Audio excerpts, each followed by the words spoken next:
കരച്ചിലും ബഹളവുമായി ജാൻമണി രാവിലെ തന്നെ ലൈവിൽ നിറഞ്ഞു നിൽക്കുന്ന കാഴ്ചയാണ് കാണുവാൻ സാധിക്കുന്നത്. കാര്യം എന്തെങ്കിലും ഉണ്ടോ എന്ന് ചോദിച്ചു കഴിഞ്ഞാൽ പ്രത്യേകിച്ച് കാര്യമൊന്നുമില്ല. സംഭവിച്ചത് ഇത്ര മാത്രമേ ഉള്ളൂ. നമ്മുടെ ആ ലിവിംഗ് സ്പേസിൽ ഇട്ടിരിക്കുന്ന സോഫയുടെ പുറകില് ജാൻമണി, ജിൻഡോ, ശ്രീതു, ജാസ്മിൻ തുടങ്ങിയവർ വലിയ വർത്തമാനങ്ങൾ പറഞ്ഞുകൊണ്ടിരിക്കുകയാണ്. ഈ സമയത്ത് പുറത്തേക്ക് ഇറങ്ങുന്ന വാതിൽ തുറന്നു കിടക്കുകയാണ്. അവിടുന്ന് അകത്തേക്ക് ചൂട് വരുന്നുണ്ട്. പുറത്താണെങ്കിൽ നമ്മുടെ അഭിഷേകും ഋഷിയും അർജുനും കൂടി കാര്യം പറഞ്ഞുകൊണ്ട് നിൽക്കുകയാണ്. അപ്പോൾ പതിയെ ജാൻമണി അവിടുന്ന് എഴുന്നേറ്റിട്ട് അവരെ അകത്തേക്കൊന്ന് കയറ്റി ആ വാതിലടച്ചിട്ട് AC ഇടാം എന്നുള്ള ആഗ്രഹത്തോടു കൂടിയാണ് മുൻപോട്ട് പോകുന്നത്. എന്നിട്ട് ഋഷിയോട് പറയുകയാണ്, നിങ്ങൾ അകത്തേക്കൊന്ന് കയറണം. പക്ഷേ ഋഷി അത് കാര്യമാക്കിയില്ല. ഋഷി എന്താണ് തിരികെ പറഞ്ഞത് എന്നുള്ളത് നമുക്ക് കേൾക്കാൻ സാധിച്ചില്ല. എന്തായാലും ജാൻമണിക്ക് അത് വല്ലാണ്ടങ്ങ് ഫീൽ ചെയ്തു പോയി. ജാൻമണി അവിടെ നിന്നുകൊണ്ട് തന്നെ എന്തൊക്കെയോ തിരിച്ചു മറുപടി പറഞ്ഞിട്ട് കരയുന്ന മുഖഭാവത്തോടു കൂടി മടങ്ങി വരികയാണ്.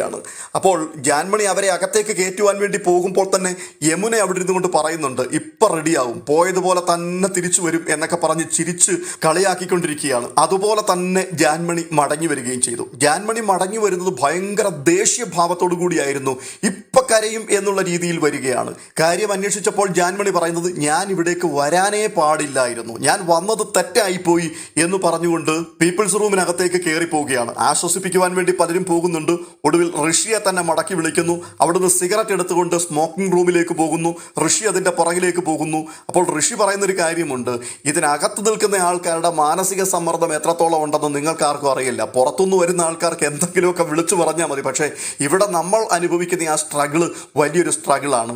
എന്തിനാണ് ജാൻമണി വെറുതെ കരയുന്നത്? ഞാൻ കരയാൻ തക്കവണ്ണം പ്രത്യേകിച്ചൊന്നും പറഞ്ഞില്ലല്ലോ എന്നെല്ലാം പറയുമ്പോഴും ജാൻമണിക്ക് തിരിച്ചു മറുപടിയൊന്നുമില്ല. പക്ഷേ ജാൻമണി പിണങ്ങിയിരിക്കുകയാണ്. ഇനി പോകുന്ന സമയം വരെയോളം ജാൻമണി ഋഷിയുമായിട്ട് ചെങ്ങാത്തം കൂടാനുള്ള സാധ്യതയുണ്ടോ എന്ന് തോന്നുന്നില്ല. സത്യത്തിൽ ഋഷി അങ്ങനെ ജാൻമണിയുടെ മുഖത്ത് നോക്കി മുഷിഞ്ഞ് ഇപ്പൊ കേറത്തില്ല എന്നുള്ള രീതിയിലൊന്നും അല്ല സംസാരിച്ചത്. എന്തോ ഒരു ചെറിയ കൊട്ടേഷൻ അടിച്ചതാണ്. പക്ഷെ അതുപോലും ജാൻമണിക്ക് ഉൾക്കൊള്ളാൻ പറ്റിയില്ല. എന്തായാലും ഇപ്പോൾ കരഞ്ഞു മെഴുകിക്കൊണ്ട് ആ വീട്ടിൽ അങ്ങോട്ടും ഇങ്ങോട്ടും നടക്കുന്ന കാഴ്ചയാണ് കാണുവാൻ സാധിക്കുന്നത്. ഇനിയിപ്പോൾ അത് ഏതൊക്കെ വഴിയിലേക്ക് തിരിയും എന്നുള്ളത് കണ്ടറിയേണ്ട കാര്യം തന്നെയാണ്. മറ്റൊരു അപ്ഡേഷനുമായി വീണ്ടും എത്താം.